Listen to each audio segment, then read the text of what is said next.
remaja dengan subtopik pola asuh anak dan remaja dalam keluarga. Assalamualaikum warahmatullahi wabarakatuh. Perkenalkan, nama saya Rosita. Saya akan menjadi moderator pada acara pagi hari ini untuk RW2. Baik, perkenalkan yang pertama, sebelum kita dimulai, kita akan berdoa terlebih dahulu. Mari kita bersama-sama mengucapkan basmalah. Sebelum dimulai, kami akan perkenalkan anggota tim kami. Yang pertama Ibu Moni, pemain kedua adalah Bu Sri, pemain ketiga adalah Bu Dwi, kemudian yang pemain keempat adalah Ibu Wahyudi. Baik, untuk mempersingkat waktu, mari kita mulai bermainnya. Kepada Ibu Moni, dipersilakan.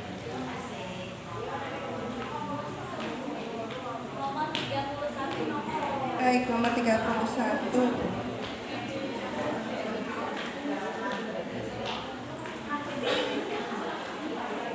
Nomor 31 pada kolom biru.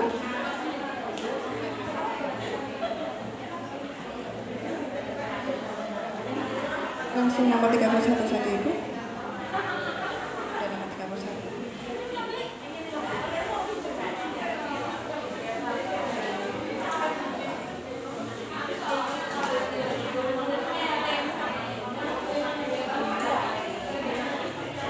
Baik, nomor 31, Aminah anak tunggal. Orang tuanya sangat sayang sehingga semua kebutuhan dan permintaannya dipenuhi. Tetapi dia tidak manja dan sangat menghormati orang tua.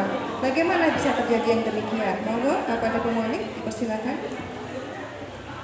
Terima kasih atas waktu yang diberikan. Saya akan mencoba menjawab dengan pertanyaan. Aminah anak tunggal, orang tuanya sangat sayang, semua kebutuhannya dan permintaannya dipenuhi. Tetapi dia tidak manja dan sangat menghormati orang tua. Bagaimana bisa terjadi demikian? Baik, saya akan menjawab. Untuk Aminah tidak manja dan sangat menghormati orang tua, ini tentu saja karena didikan orang tua, pola asuh orang tua yang menurut saya sudah tepat. Jadi untuk mengasuh anak agar tidak tergantung dengan orang tua ataupun tidak manja dan tetap menghormati orang tua walaupun tidak ada saudara, dengan cara ketika akan memberikan sesuatu kepada putra dan putrinya, itu kita harus membiasakan dengan sebuah pencapaian dulu. Jadi kita tidak serta-merta ketika anak-anak meminta sesuatu langsung memberikan. Jadi mungkin kita bisa memberikan arahan bahwa sabar ya nak, mungkin nanti ada rezeki. Sabar ya nak, setelah papa mama ada rezeki. Walaupun sebenarnya papa mamanya sudah ada rezeki. Ini salah satu treatment untuk menjadikan anak tidak berpikiran bahwa apapun yang dia inginkan, apapun yang dia pengen gitu harus dipenuhi segera. Begitu menurut saya. Monggo ada yang mau menambahkan? Monggo Ibu, dipersilakan pada Bu Wahyudi.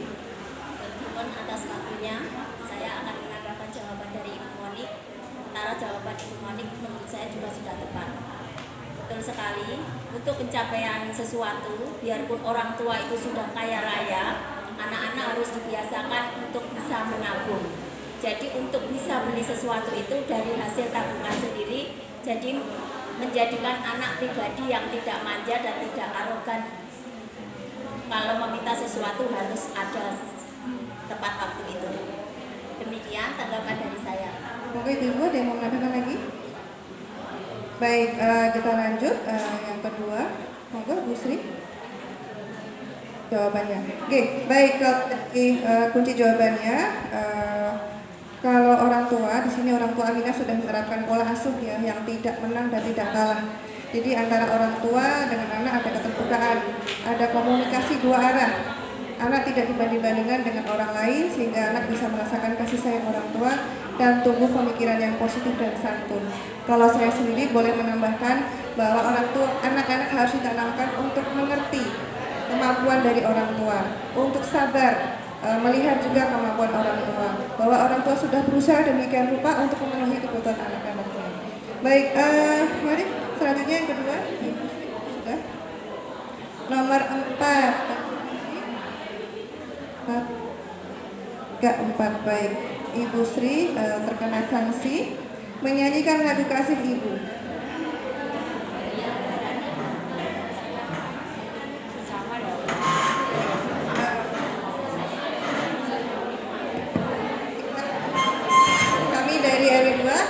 sama-sama menyanyikan lagu Kasih Ibu. 1, 2, 3. Kasih ibu kepada beta tak terhingga sepanjang masa, hanya memberi harap kembali bagai sang surya menyinari dunia. Terima kasih. Baik, terima kasih Ibu-ibu. Selanjutnya yang ketiga, Ibu Dwi. Nomor 28.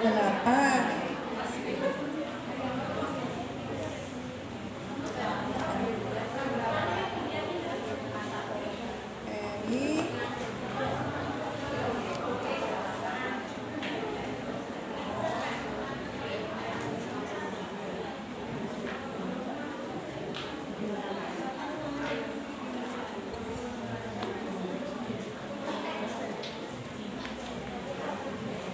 Baik, nomor 28 saya bacakan. Di rumah anak-anak sudah diasuh dengan baik, tapi kadang tidak sesuai dengan harapan orang tuanya, mungkin karena terpengaruh dengan lingkungan. Bagaimana pendapat ayah, ibu, dan saudara? Monggo Ibu Dwi.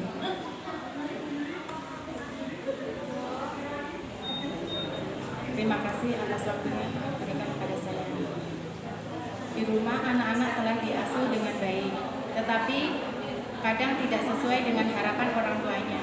Mungkin karena terpengaruh dengan lingkungan. Bagaimana pendapat ayah, ibu, dan saudara?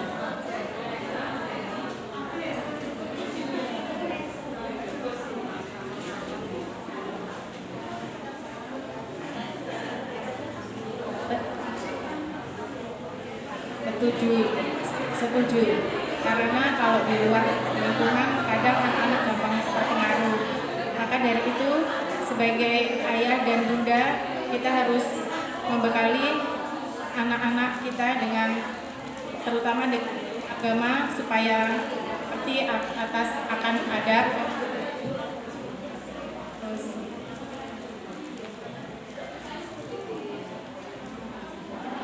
Oke, Ibu Dwi, yang lain mau menambahkan? Baik, Bu Wahyudi, monggo. Menurut pendapat saya, walaupun anak itu sudah diasuh dengan baik di rumah, tetapi tetap terpengaruh dengan lingkungan. Kita sebagai orang tua harus tetap sabar untuk selalu mendidik dan memberi bimbingan kepada anak kita, memberi pengetahuan agar anak-anak kita itu tidak terlalu cepat terpengaruh dengan lingkungan yang buruk. Demikian pendapat dari saya. Monggo Ibu Dwi. Terima kasih, saya akan menambahkan sedikit. Memang Ibu zaman sekarang pergaulan di luar seperti itu. Jadi kita sebagai orang tua harus ada pendekatan khusus. Anak bisa juga dilibatkan dalam suatu diskusi misalkan, biarpun itu diskusinya sifatnya kecil. Karena apa? Karena pengaruh luar, ya pergaulan di luar itu sangat berpengaruh besar sekali. Biarpun di rumah kita sebagai orang tua sudah kamu harus begini, karena dalam keluarga biasanya sudah dibuat peraturan yang namanya peraturan keluarga, contohnya seperti itu, pulang main jam sekian, kamu sholat jangan lupa. Tetapi kita sebagai orang tua tidak bisa mengawasi secara khusus, misalkan full 24 jam enggak. Apa yang dilakukan anak di luar kita juga tidak tahu. Kita orang tua sudah hanya berusaha, ibu-ibu ya. Sekali lagi saya tekankan, memang pergaulan di luar pengaruhnya sangat besar sekali. Mungkin ada yang menambahkan. Iya, terima kasih. Saya izin memberikan tambahan sedikit. Jawaban dari teman-teman semuanya sudah bagus, sudah tepat menurut saya. Hanya saja saya ingin menambahkan sedikit bahwasanya untuk anak-anak yang mungkin bisa terpengaruh di luar rumah dengan teman-temannya, menurut saya kita harus membuka diskusi yang terbuka. Apa sih mau anak? Ada kendala apa gitu. Jadi walaupun orang tuanya sudah merasa baik mendidik, tidak ada salahnya membuka diskusi apa yang menjadi keinginan anak-anak, apa yang menjadi kendala bagi anak-anak. Karena pada dasarnya baik bagi orang tua belum tentu dapat diterima baik bagi anak. Karena bisa jadi Pola pikir anak dan orang tua berbeda, itulah kenapa pentingnya membuka diskusi keterbukaan komunikasi yang baik antara anak dan orang tua. Terima kasih. Baik, sepertinya masih satu kali lagi. Oh, baik, kalau begitu kami bacakan saja kesimpulan pada hasil permainan untuk RW 2. Jadi yang pertama terkait dengan kesadaran tadi, kalau anak-anak itu adalah cerminan dari orang tua ya. Jadi bagaimana kita bisa memberikan pengertian kepada mereka, bagaimana kita bisa mendekati hati mereka agar mereka terbuka pada kita, sehingga anak-anak juga bisa sadar, sabar, tahu kemampuan orang tua, menghargai orang tua, sehingga bonding antara orang tua dan anak akan semakin erat. Kemudian juga orang tua meskipun sudah bekerja keras untuk mendidik anak di rumah dengan pendidikan yang terbaik, namun kadang-kadang juga tidak lepas dari kondisi lingkungan, sehingga anak-anak juga perlu disadarkan akan pentingnya memilih teman-teman yang baik, yang bisa mengarahkan mereka juga kepada kebaikan. Baik, terima kasih atas kesempatan yang diberikan kepada RW 2. Kami akhiri untuk diskusi dari RW 2. Wassalamualaikum warahmatullahi wabarakatuh.